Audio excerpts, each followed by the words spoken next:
So today we're going to start with a new medicine, Aconitum nepipilis. Common name is monkshood and it is proven by Dr. Hahnemann, and its family is Ranunculaceae. So from introduction, there are several remedies derived and proved and established from Aconite family, which means कि Ranunculaceae family जो कि Aconite की है उससे और भी बहुत सारी medicines derive हुई हैं, but most important of which is Aconitum nepipilis. Aconite उन सब में से सबसे इंपॉर्टेंट मेडिसिन है because Aconite is one of the deadliest and most rapidly acting poison yet through Hahnemann's discoveries. Aconite जब क्रूड फॉर्म में होती है तो वो डेडलीस्ट पॉइजन की तरह काम करती है और बहुत रैपिडली काम करती है. It's action is very fast. So Hahnemann की डिस्कवरी में सबसे डेडलीस्ट और पॉइजनस Aconite मानी जाती है. It has been transformed into one of the best of the nurseries. Clark की ABC नर्सरीज में से Aconite भी एक वन है. तो A for Aconitum, B is Belladonna, C is Chamomilla. So Clark's ABC nurseries is Aconite, other being Belladonna and Chamomilla. Now Aconite causes turmoil in circulation, Belladonna causes turmoil in brain, and Chamomilla causes turmoil in temperament. Turmoil means तूफान यानी कि हलचल, बहुत ज़्यादा violent हलचल जब होती है सर्कुलेशन में, तो वो किस में होती है? Aconite. Aconite क्या प्रोड्यूस करती है? Turmoil in circulation. वहीं बेलाडोना क्या प्रोड्यूस करती है? Turmoil in brain. B for brain, B for belladonna. So you can remember it this way. So Chamomilla causes turmoil in temperament. Temperament मतलब मिजाज, किसी भी इंसान की सोच, उसका बिहेवियर या स्टेट ऑफ माइंड को हम टेम्परामेंट कहते हैं. तो Chamomilla causes turmoil in temperament. Had it or been of the wonderful curative power which Master Hahnemann found and developed from this wild poisonous plant, we would have been lagging behind and missed a lot in effective treatment of many acute diseases in their initial stages. Aconite के बारे में मैं आपको ये बताना चाहती हूँ कि Aconite हमेशा इनिशियल स्टेजेस में दी जाती है और एक्यूट डिजीजेस में दी जाती है. Aconite कैसी है? मेडिसिन एक्यूट मेडिसिन है, यानी कि एक्यूट डिजीज़ में दी जानी. एक्यूट डिजीज़ क्या होती है? जो कि बहुत शॉर्ट पीरियड के लिए आती हैं, बहुत ही सडनली आती हैं, अचानक से डेवलप होती हैं और बहुत शॉर्ट पीरियड के लिए होती हैं और फिर चली जाती हैं. वहीं क्रॉनिक मेडिसिन क्या होती हैं? क्रॉनिक डिजीज़ में काम करती हैं. क्रॉनिक डिजीज़ क्या होती हैं? जो कि लंबे टाइम तक चलती हैं और वो काफ़ी डिप्रेसिव होती हैं. Aconite जो है वो एक्यूट डिजीज़ में और इनिशियल स्टेजेस में बहुत इफेक्टिव ट्रीटमेंट देती है. तो अगर ये मेडिसिन हमारे पास नहीं होती, इसकी क्यूरेटिव पावर नहीं होती बिकॉज ऑफ मास्टर हैनेमन ने जो इसे ढूंढा from a wild poisonous plant, तो हम बहुत कुछ मिस करते क्योंकि हम एक्यूट डिजीज़ का इनिशियल स्टेजेस में ट्रीटमेंट नहीं कर पाते Aconite के बिना. Aconite is a short and quick acting superficial remedy for acute and most distressing condition. Aconite short quick acting है, यानी कि कम टाइम के लिए एक्ट करेगी. इस बात का क्या मतलब है कि हमें Aconite का डोज जो है वो बार बार रिपीट करना पड़ेगा पेशेंट में. इसी तरह हमने एक और मेडिसिन देखी है lycopodium. Lycopodium deep acting medicine है, तो उसमें एक डोज दिया और 2-3 हफ्ते तक फिर हमें उसे रिपीट करने की ज़रूरत नहीं पड़ती. लेकिन Aconite कैसी मेडिसिन है? शॉर्ट एंड क्विक एक्टिंग, तो इसको हमें बार बार रिपीट करना पड़ेगा पेशेंट के लिए. सुपरफिशियल रेमेडी है, यानी कि डीप एक्टिंग नहीं है, ऊपर तरीके से काम करेगी, यानी कि ऊपरी तौर पर काम करेगी, बहुत ज़्यादा डीप में इसका एक्शन नहीं देखने को मिलता. और फॉर एक्यूट है और डिस्ट्रेसिंग कंडीशन, यानी कि हलचल हो गई एकदम से, कोई भी एक्यूट प्रॉब्लम आ गई थोड़ी देर के लिए, छोटी मोटी प्रॉब्लम, तो उनके लिए Aconite बहुत ही अच्छी मेडिसिन है. Aconite is a great storm. It comes suddenly and violently, sweeps over and passes away in the same manner. अब Aconite के एक्शन को इन्होंने तूफान से कंपेयर किया हुआ है. आपने देखा होगा जब तूफान आता है तो कैसे सडनली तूफान आता है, सब कुछ उड़ने लगता है, तबाही मच जाती है, और उसके बाद तूफान जैसे ही थमता है तो सब कुछ वो अपने साथ तूफान क्या करता है? ले जाता है, अपने साथ ले जाता है. और तूफान थमने के बाद शांति हो जाती, कुछ भी नहीं रहता उसके बाद. तो Aconite का एक्शन भी बिल्कुल वैसा ही है, तूफान जैसा. कैसे? बहुत सडनली जो भी प्रॉब्लम्स हमारे अंदर आती हैं और बहुत ख़तरनाक तरीके से, बहुत ज़्यादा मतलब एग्रेसिव प्रॉब्लम्स वॉयलेंटली आती हैं और स्वीप्स ओवर, यानी कि सब कुछ अपने साथ ले जाती हैं. Passes away in the same manner as storm. तो उसी तरह Aconite भी और Aconite के पेशेंट्स में भी इसी पैटर्न में हमें प्रॉब्लम्स देखने को मिलेंगी. With the action of this remedy the storm is over. इस मेडिसिन को लेने के बाद ये जो तूफान आया है सडनली वॉयलेंटली और अपने साथ जो सब कुछ लेके जा रहा है, वो एंड हो जाता है, ओवर हो जाता है. कब? एक्शन ऑफ दिस रेमेडी के बाद। It is powerful drug, we find a ready solution to many of our staring problems, encountering with dealing with many diseases, provided they are in initial stages and the symptoms corroborate. इसका क्या मतलब है कि जब कोई भी symptoms या कोई भी डिजीज़ उसकी इनिशियल स्टेजेस में होती है, यानी कि अभी शुरू ही हुई है, ज़्यादा टाइम नहीं हुआ, एक ही दिन हुआ है, एक ही घंटा हुआ है, और बहुत ख़तरनाक तरीके से कोई चीज़ आपको होने लग गई, मान लीजिए कोई पेन हो गया, तो उस वक्त इनिशियल स्टेज में एकोनाइट बहुत ही अच्छा काम करती है उन सारे सिम्टम्स को कॉर्पोरेट करने में, डिलीट करने में, आपकी बॉडी से रिमूव करने में। अब हम क्लिनिकल्स देखेंगे एकोनाइट के।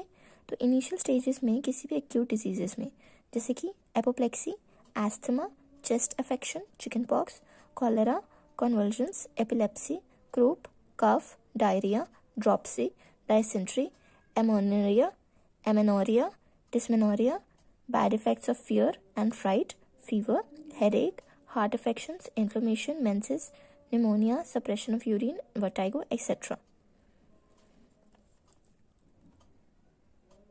Now we are gonna see clinicals of aconite. So in initial stages of any acute diseases such as apoplexy, apoplexy क्या होता है? Loss of blood into any organ और blood का loss अंदर inside the body. Asthma, difficulty in breathing due to inflammation of bronchi और alveoli, chest affections, chicken pox, chest में कोई भी प्रॉब्लम होना, किसी भी तरह का पेन होना या कंजेशन होना, उसको हम कहते हैं chest affection. Chicken pox, cholera क्या है? बैक्टीरियल इन्फेक्शन है जिसमें डायरिया वगैरह हो जाता है। कन्वल्जन्स का मतलब है कि झटके आना, फिट्स आना।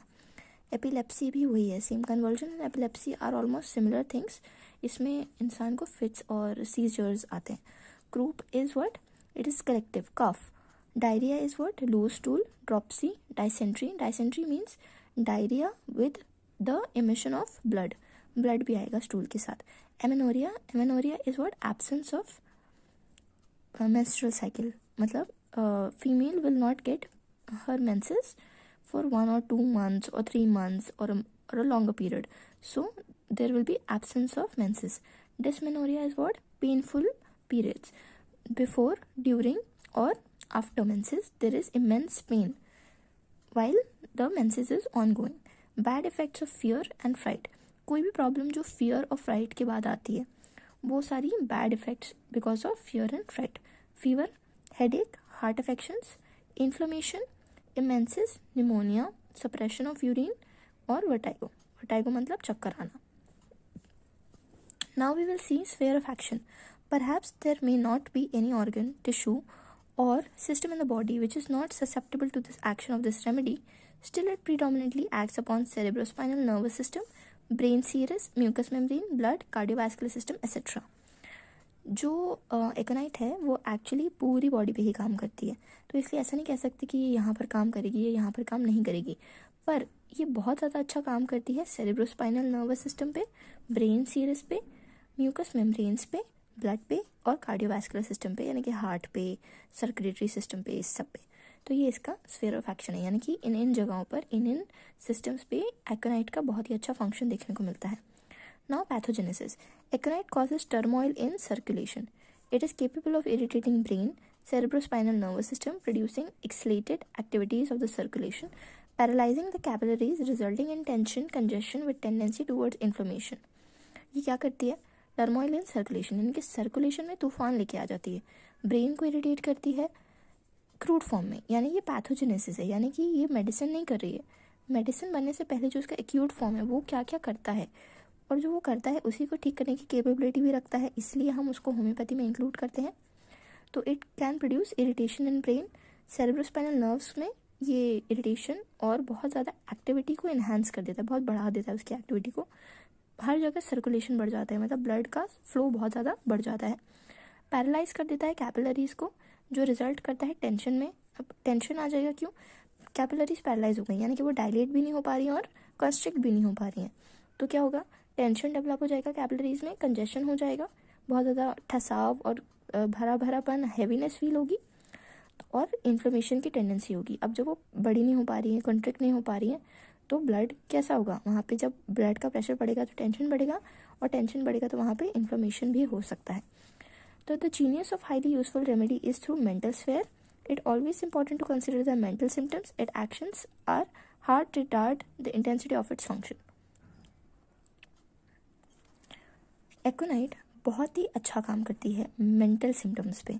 तो जब भी हम किसी भी पेशेंट को एकोनाइट प्रिस्क्राइब कर रहे हैं तो हमें उसके मेंटल सिम्टम्स सीखना बहुत ज़रूरी है, क्योंकि ये बहुत ही यूज़फुल रेमेडी है मेंटल स्फेयर के लिए। Heart retards the intensity of it functions. जब भी हार्ट अपने फंक्शंस में पीछे हो जाता है, यानी कि कम हो जाते हैं हार्ट के फंक्शंस, तो भी ये मेडिसिन बहुत अच्छा काम करती है उनके लिए। Now we will see the constitution of this remedy. क्योंकि ये एक एक्यूट मेडिसिन है तो इसका कॉन्स्टिट्यूशन कुछ ज़्यादा इंपॉर्टेंट नहीं है, बट फिर भी फिजिकल मेकअप कैसा होगा एकोनाइट के पेशेंट का, क्योंकि ये प्योरली एक्यूट ड्रग है, यानी कि इसका एक्शन कैसा है, इसमें जो प्रॉब्लम्स है वो सडनली आती हैं, बहुत सीवियर हो जाती हैं, लेकिन बहुत शॉर्ट पीरियड के लिए आती हैं, बहुत शॉर्ट पीरियड में वो ख़त्म हो जाती हैं, तो इसलिए एक्यूट ड्रग है। Constitution is not of much importance क्योंकि एक्यूट है। However it is indicated acute cases में प्लेथोरिक सेंगवाइन पर्सन। प्लेथोरिक मतलब ब्लड का रश जिसमें ज़्यादा हो। हमने देखा था कि एकोनाइट क्या करती है, टर्मोइल इन सर्कुलेशन, यानी कि सर्कुलेशन बढ़ा देती है, और सर्कुलेशन जिस एरिया में बढ़ जाता है उसी को हम कहते हैं प्लेथोरा।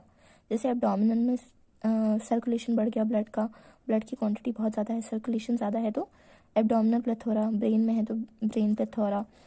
और प्लेथोरिक सेंगवाइन, सेंगवाइन मतलब चीयरफुल पर्सन, बहुत ज़्यादा खुश रहने वाला, बहुत ज़्यादा चीयरफुल पर्सन जो होता है उसको हम कहते हैं सेंगवाइन पर्सन।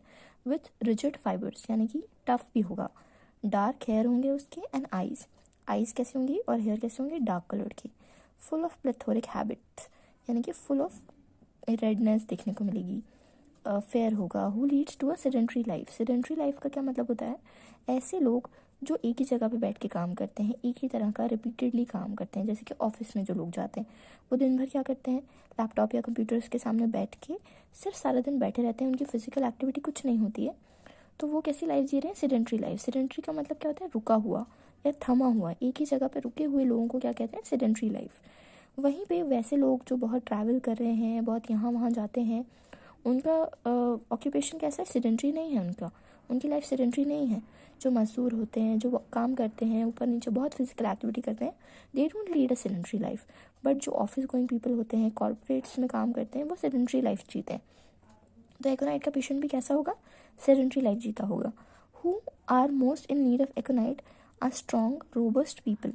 बहुत स्ट्रॉन्ग पीपल होते हैं, मतलब आउटरली बहुत मजबूत दिखते हैं, रोबस्ट पीपल होते हैं। एकोनाइट इज रेमेडी फॉर रोजी चबी प्लेथोरिक बेबीज। बेबीज कैसे होंगे एकोनाइट के, रोजी मतलब लाल लाल उनके चबी चबी, ऐसे चबी चबी उनके चीक्स होंगे, रेड कलर के रोजी चबी चीक्स होंगे। और प्लेथोरिक बेबीज यानी कि ब्लड का फ्लो बहुत ज़्यादा है तो उनकी स्किन में रेडिश कलर अपीयर होगा, पिंक पिंक उनकी स्किन नजर आएगी।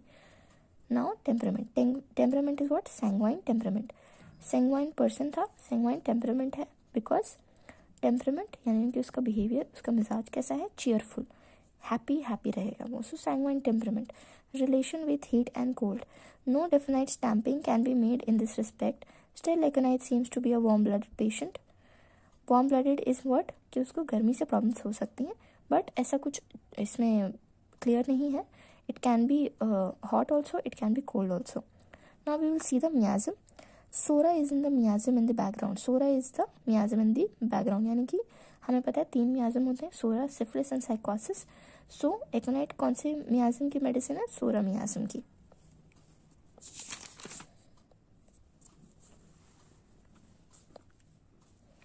Now we're going to start with guiding symptoms. This is the most important thing to learn for your examinations. You'll have to write it as it is for your exam, and you'll also have to tell these symptoms in the viva. So please listen carefully and try to memorize them by making a picture in your brain. Now the first symptom is tension is the keynote of aconite. Keynote of belladonna is congestion. ये ऐसे eight side बताया है। Tension is the key note of aconite, यानी कि एकोनाइट के patients में tension देखने को ज़रूर मिलेगा, बिकॉज जब भी किसी भी तरह का टेंशन होगा तो हम एकोनाइट के बारे में सोचेंगे। Due to irritation of mind and affection of circulation, tension always prevails in aconite patients. Irritation of mind यानी माइंड हमेशा इरिटेटेड रहेगा, अफेक्टेड रहेगा। सर्कुलेशन में भी हमेशा इरिटेशन और अफेक्शन रहेगा, यानी कि सर्कुलेशन डिस्टर्ब रहेगा जिन लोगों में, उनमें ये बहुत अच्छा वर्क करती है। और टेंशन उनमें हमेशा प्रिवेल करेगा, यानी कि हमेशा उन पेशेंट्स में टेंशन देखने को मिलेगा। सो ये हमारा पहला गाइडिंग सिम्टम है। Aconite is indicated in the first stage of any acute diseases which can suddenly start and violently like a storm. So ऐसी मेडिसिन जो देखने को मिलती है हमें, ऐसे डिजीज़ेस जिसमें हमने देखा कि एकोनाइट हमेशा फर्स्ट स्टेज में दी जाती है, इनिशियल स्टेज में, किसी भी डिजीज़ की इनिशियल स्टेज में, एक्यूट केसेस में, यानी कि ऐसी बीमारी जो suddenly I, voluntarily I, like a storm, तूफान की तरह सडनली एंड वॉलेंटली आई और बहुत कम टाइम के लिए आई, तो उसके फर्स्ट स्टेज में हम एकोनाइट का यूज़ करते हैं। Then the third guiding symptom is it is one of the trios of restlessness. Trios of restlessness मतलब रेस्टलेसनेस, यानी एक पर्सन के अंदर हमें जब रेस्टलेसनेस देखने को मिलती है, चाहे वो मेंटल रेस्टलेसनेस हो या फिजिकल रेस्टलेसनेस, तो दो ही तरह की रेस्टलेसनेस होती है।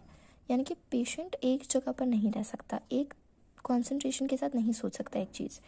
तो ब्रेन में या माइंड में अगर रेस्टलेसनेस देखने को मिलती है, इसका मतलब क्या है, ब्रेन या माइंड कॉन्शियस जो है वो कि कॉन्सेंट्रेट नहीं कर पा रहा है, उसमें फोकस नहीं है, कभी वो यहाँ सोचेगा कभी वहाँ सोचेगा, तो mind will always keep on wandering.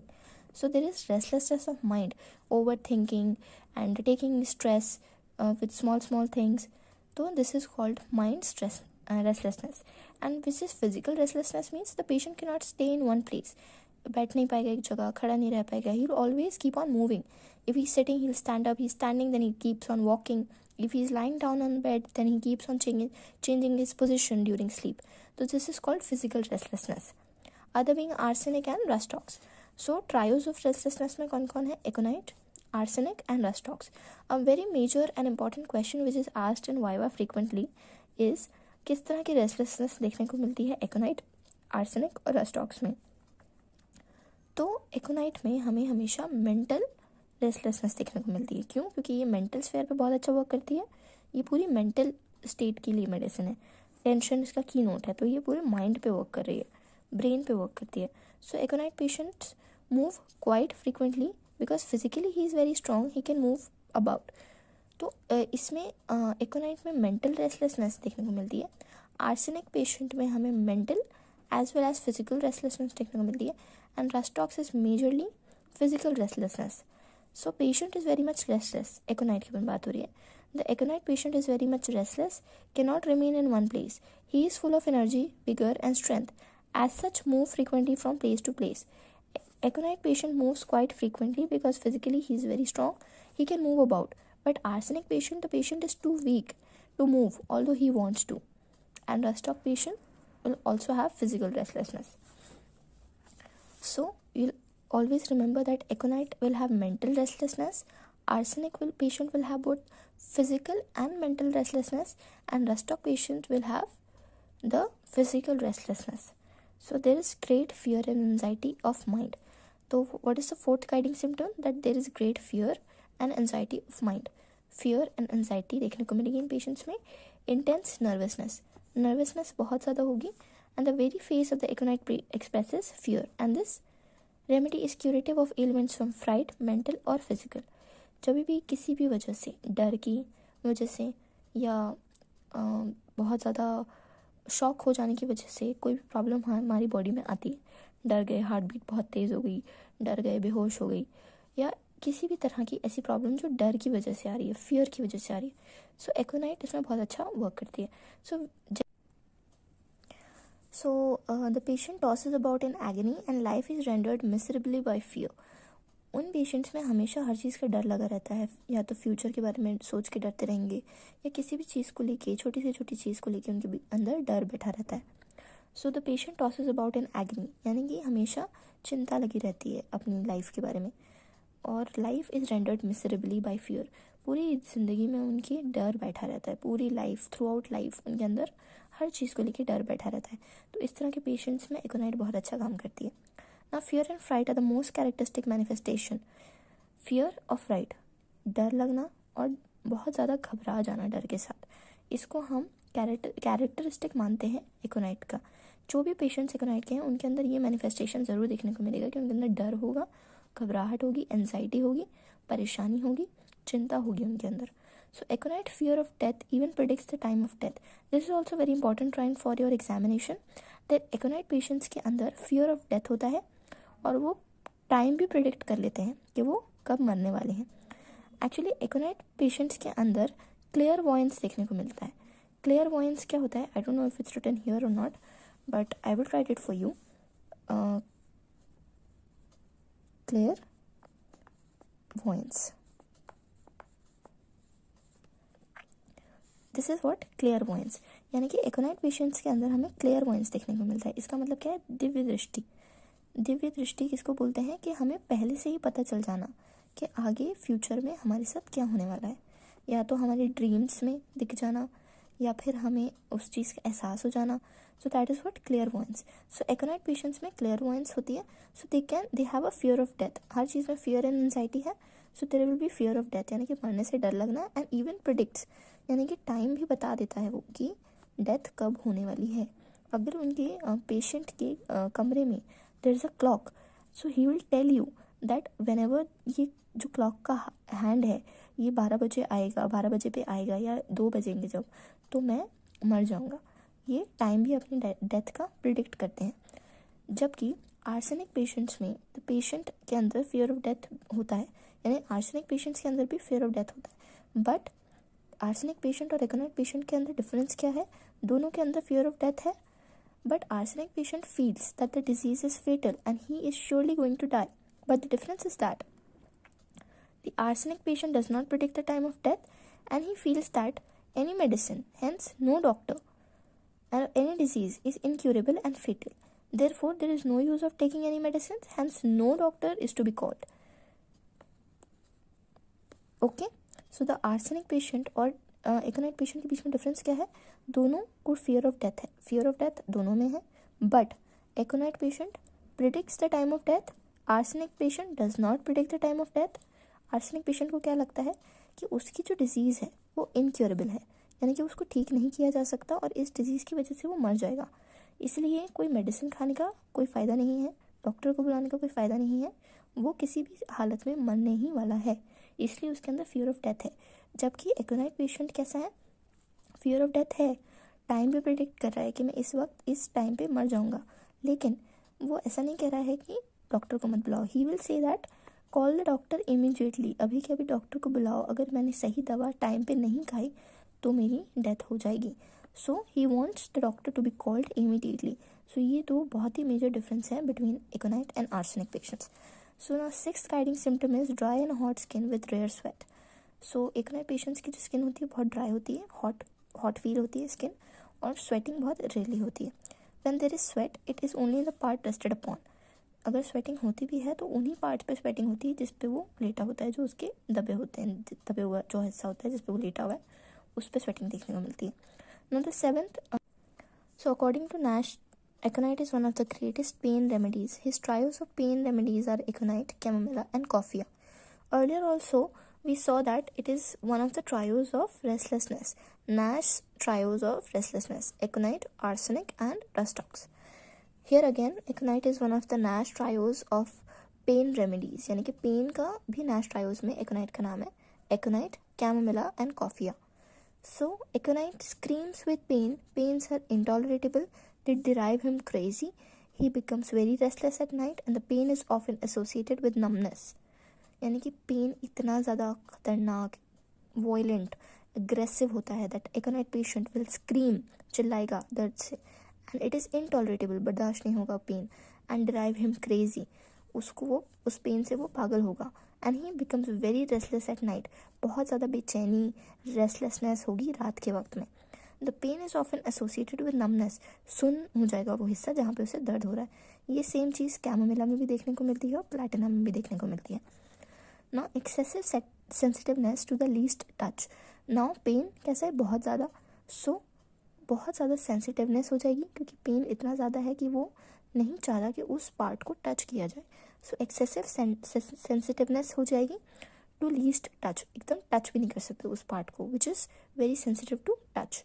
Now the ninth guiding symptom, and again very important symptom, unquenchable thirst for large quantity of cold water.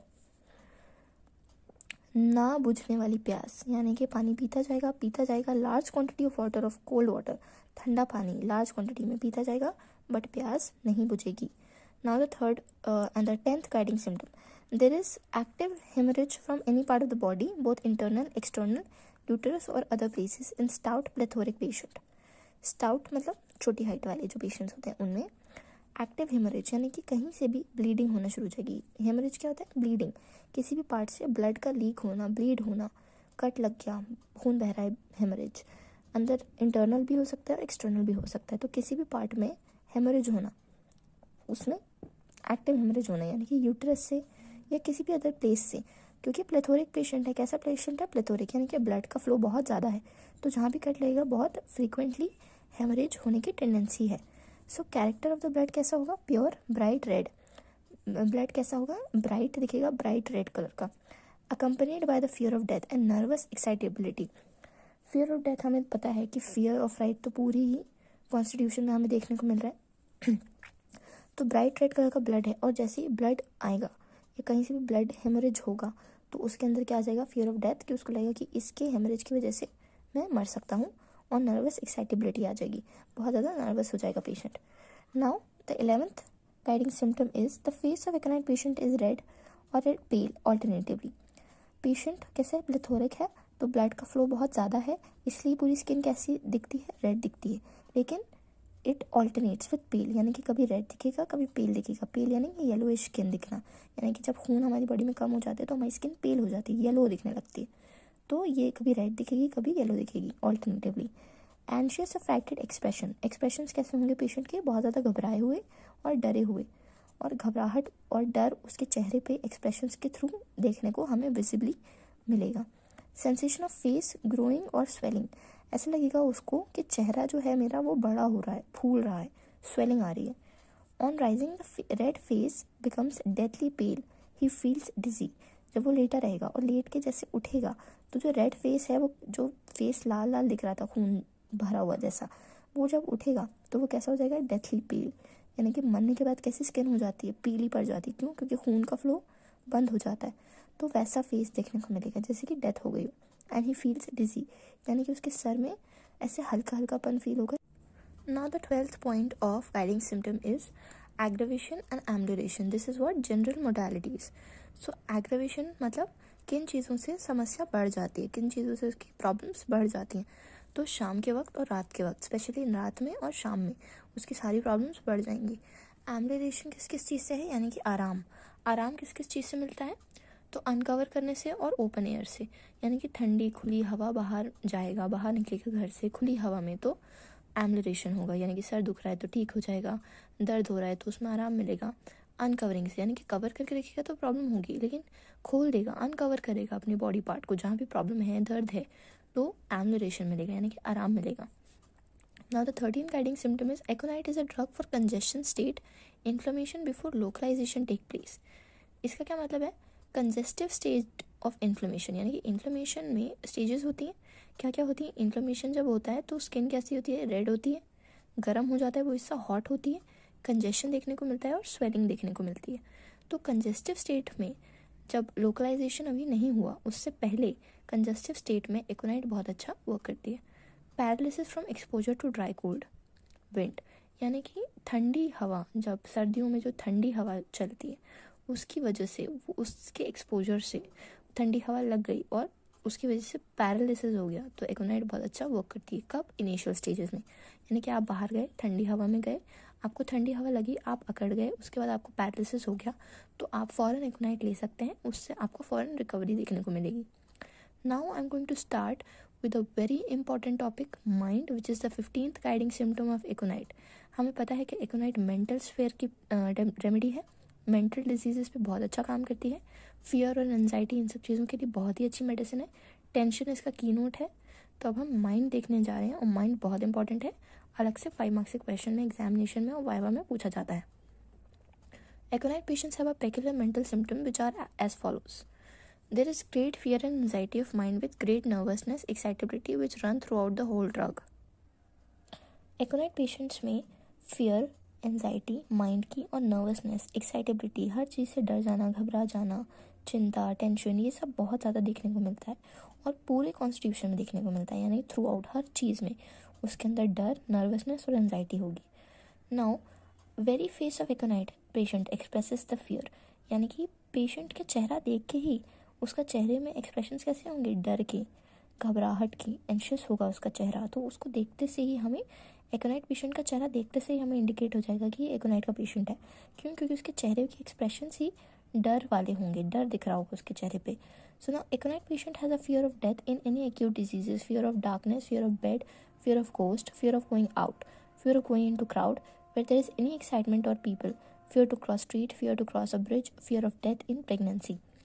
जब भी कोई भी छोटी से छोटी बीमारी अचानक से उसको कोई भी प्रॉब्लम आ गई, कोई भी डेवलप प्रॉब्लम हो गई, तो क्या होगा, फियर ऑफ डेथ होगा उसके अंदर, यानी कि उसको मरने से बहुत ज़्यादा डर लगता है।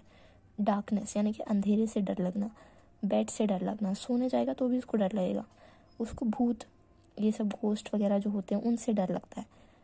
फियर ऑफ गोइंग आउट, बाहर जाने से डर लगेगा। बहुत ज़्यादा भीड़ वाली जगहों पे जहाँ पे बहुत सारे लोग हैं, कोई फंक्शन है, कोई पार्टी है, वहाँ पे जाने में उसको डर लगेगा क्योंकि बहुत सारे लोग हैं।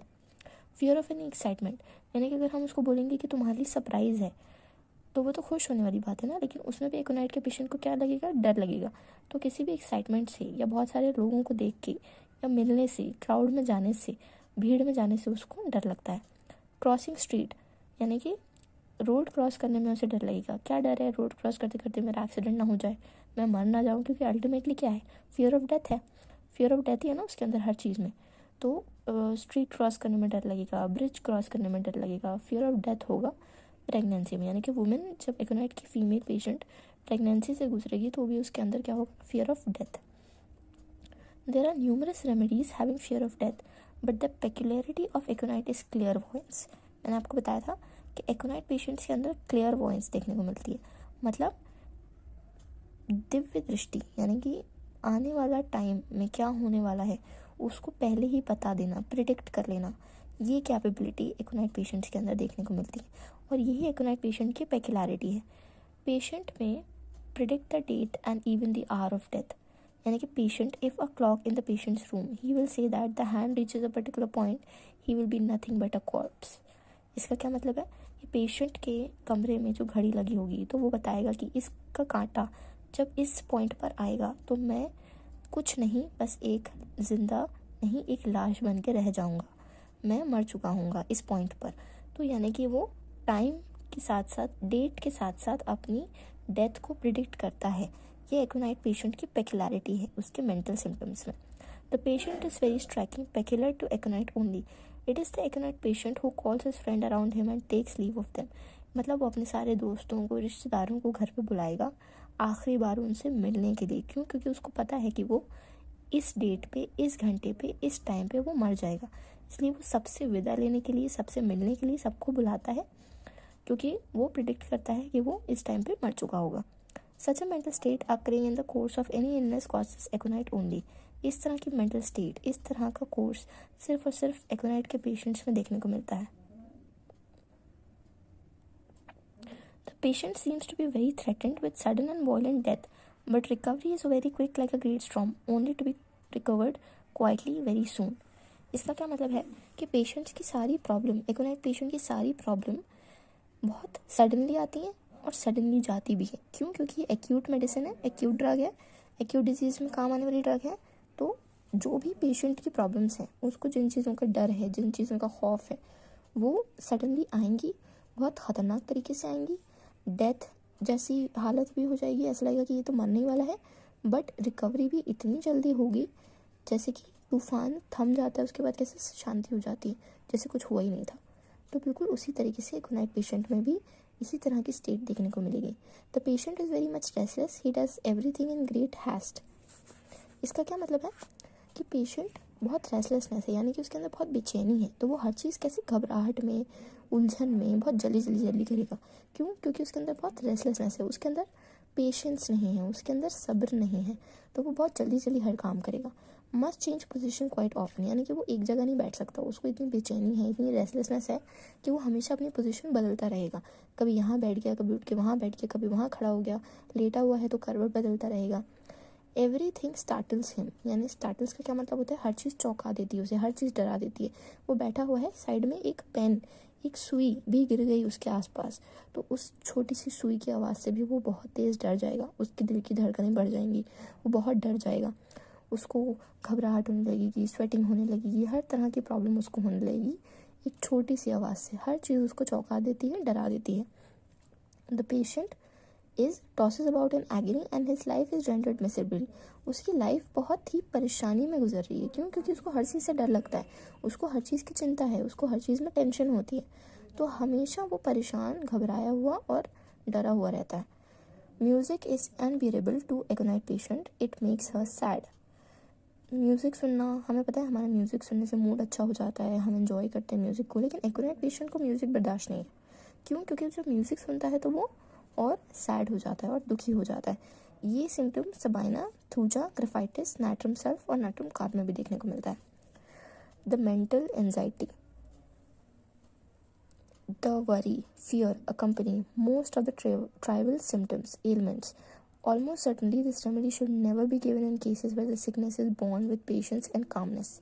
अब यहाँ पे एक बहुत इम्पॉर्टेंट बात लिखी हुई है ये कि जब भी कोई बीमारी बहुत धीरे धीरे प्रोग्रेस कर रही है, बहुत धीरे से आई है, यानी कि वह शुरू ही हुई है, आपको कोई प्रॉब्लम नहीं हो रही, आपको घबराहट नहीं हो रही, उस पेशेंट के अंदर डर नहीं है, बहुत काम तरीके से, बहुत ही ज़्यादा धीरे धीरे प्रॉब्लम स्टार्ट हुई है, तो इस तरह के पेशेंट्स में कभी भी एकोनाइट इंडिकेटेड नहीं होती, कॉन्ट्रा इंडिकेटेड होती है, यानी कि इंडिकेट नहीं होती। जो भी मेंटल एंजाइटी के साथ आएंगे, वरी के साथ आएंगे, टेंशन के साथ आएंगे, डर के साथ आएंगे, सारे सिम्टम्स के अंदर डर, वरी, एंजाइटी ये सब देखने को मिलेगा। अगर ये सब पेशेंट के अंदर नहीं है और बहुत शांति है, कामनेस है, कोई डर नहीं है, रिलैक्स्ड है, तो एकोनाइट इंडिकेटेड नहीं है ऐसे पेशेंट्स में। Aconite is to be thought of there must be mental uneasiness, मतलब mental uneasiness, mental distress, worry, anxiety, डर, फियर, ये सब चीज़ें एकोनाइट पेशेंट में होती हैं, इसका पेशेंट में दिखना ज़रूरी है। अगर ये सब नहीं है तो हम एकोनाइट प्रिस्क्राइब नहीं करेंगे, ठीक है। Most trifling elements, intense uncontrollable anguish, anxiety, create fear of characteristic symptom. Fear, घबराहट, डर बहुत ही ज़्यादा अनकंट्रोलेबल, इंटेंस कैरेक्टरिस्टिक सिम्टम है एकोनाइट का। जब तक ये नहीं होगा एकोनाइट इंडिकेटेड नहीं होगी। Hahnemann says whenever aconite is chosen homeopathically, you must observe the moral symptoms carefully. It is closely resemble them, the anguish of mind, body, restlessness, disquiet, not to be allayed. क्या मतलब है इस line का? कि जब भी हम एकोनाइट prescribe करना चाहते हैं होम्योपैथिकली, तो हमें सबसे पहले अबव ऑल सारे सिम्टम्स के पहले हमें सबसे पहले क्या देखना है? एकोनाइट प्रिस्क्राइब करने से पहले मॉरल सिम्टम्स दिखने हैं, मेंटल सिम्टम्स दिखने हैं, यानी कि हमें देखना है कि उस पेशेंट में डर है या नहीं है, रेस्टलेसनेस है या नहीं है, एंजाइटी है या नहीं है। अगर ये सब चीज़ें हैं तो ही हम केयरफुली एकोनाइट को प्रिस्क्राइब करेंगे। फिज़िकल सिम्टम्स के बेसिस पे हमको एकोनाइट को प्रिस्क्राइब नहीं करना है। यहाँ पर डॉक्टर हैनेमन ने हमें ये सलाह दी है। एलिमेंट्स फ्रॉम, यानी कि इसको किन किन चीज़ों से प्रॉब्लम है, किन किन चीज़ों से इसको दिक्कत होती है। तो exposure to dry cold wind, dry north और west wind, exposure to draught of cold air, violent perspiration, bad effects.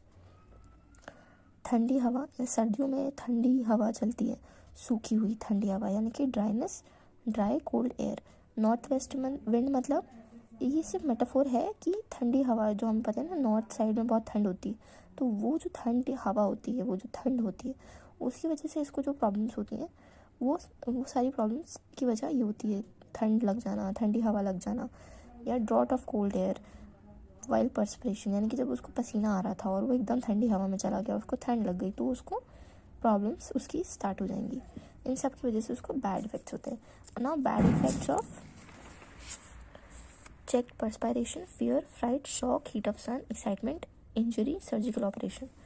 किसी भी तरह का डर, किसी भी तरह की ऐसी सिचुएशन जिसमें उसको फियर ऑफ डेथ है, यानी मौत का डर है, ऑपरेशन कराने जाएगा तो उसको क्या लगेगा कि मैं मर सकता हूँ, कोई चोट लग गई तो उसको क्या लगेगा कि मैं मर सकता हूँ, किसी भी चीज़ से वो डर गया, घबराहट हो गई, शॉक हो गया, सरप्राइज हो गया, या धूप में चला गया, तो और इन सारी चीज़ों से, स्वेटिंग के टाइम पे उसको ठंडी हवा लग गई, तो इन सारी चीज़ों से उसको क्या है, सारी प्रॉब्लम्स की जड़ यही सारे रीजंस हैं। तो ऐसे पेशेंट्स जिनके अंदर प्रॉब्लम स्टार्ट हुई है या तो डर की वजह से, घबराहट या डर की वजह से, शॉक लगने की वजह से, हीट ऑफ सन की वजह से कोई दुर्घटना हो गई, शॉक लग गया, किसी की डेथ हो गई, शॉक लग गया, धूप में चले गए, हीट लग गई, ठंडी हवा लग गई, एक्साइटमेंट बहुत ज़्यादा हो गई, कोई चोट लग गई, कोई ऑपरेशन की वजह से सदमे में चला गया, तो इस तरह के प्रॉब्लम्स के साथ तो हम एकोनाइट को प्रिस्क्राइब करेंगे।